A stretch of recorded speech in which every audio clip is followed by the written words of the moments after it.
Recognize myself. Chairman Gensler, it's good to see you. I have several questions for you today and limited time, so please keep your answers concise and specific. I hope I don't have to, but I will interrupt if needed to keep moving on. A year ago, in October 22, the SEC's Office of IG provided its annual report on the most serious management and performance challenges at your agency. Members of various divisions in your organization raised concerns about resource management due to the increase in the SEC's rulemaking activities. As we've discussed, I appreciate your desire to protect consumers and investors and your goal of ensuring that the U.S. capital markets remain the most sophisticated and best in class. These are broad goals that are good for business and good for our country, but how we accomplish those goals matters.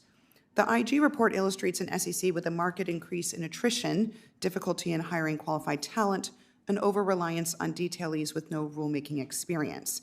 These are fundamental problems that call into question the quality of rulemaking that the agency is capable of producing.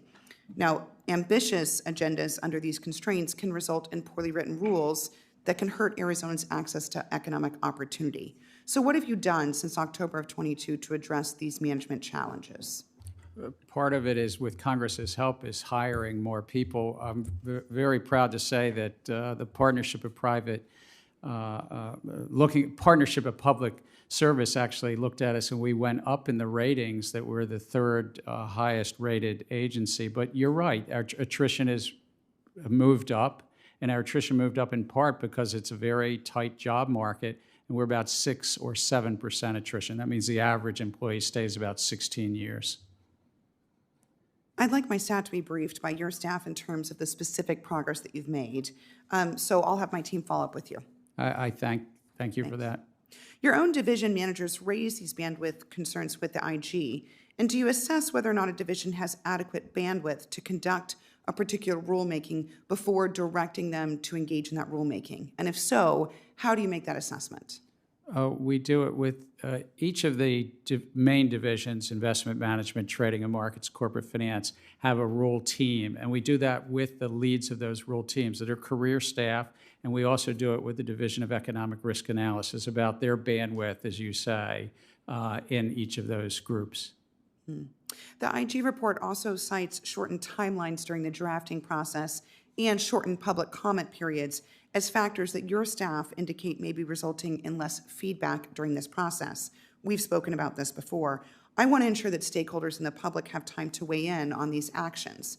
As we've discussed, more sophisticated firms have armies of attorneys on retainer, but small businesses and retail investors need more than 30 days or 60 days to understand the impact on their business and provide feedback, particularly since these rulemakings are very complex and there are multiple rulemaking processes happening at the same time.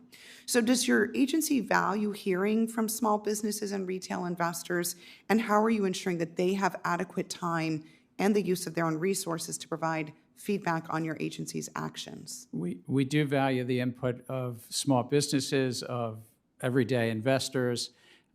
We reach out in many ways through social media and elsewhere to try to encourage people to comment on our rules.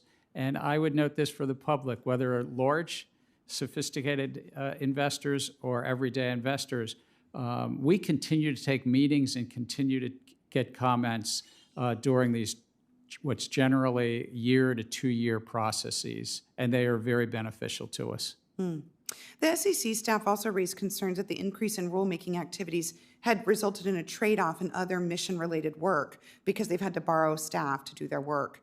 Has bandwidth allocated to increase rulemaking traded off with your bandwidth for enforcement?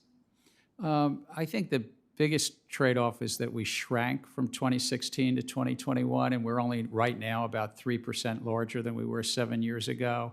But our enforcement division of about 1,300 people, which is about a quarter of our overall staff, it's not a trade-off because our policy shops are in different parts of the agency. So my last question is, your staff raised concerns with the IG that when moving more aggressively with rulemaking, the SEC is opening itself up to increased litigation risk. We've seen some recent legal setbacks for the agency, particularly in respect to cryptocurrency. So how are you assessing the agency's litigation risk with respect to the breadth of your rulemaking strategy? We take Congress's mandates to us and the authorities we have very seriously, but also how the courts interpret them. And we're dedicated and committed to doing things just within our authorities and how the courts interpret it, but we get a lot of feedback also from the public on that. My time's expired. I'll follow up in further questions later.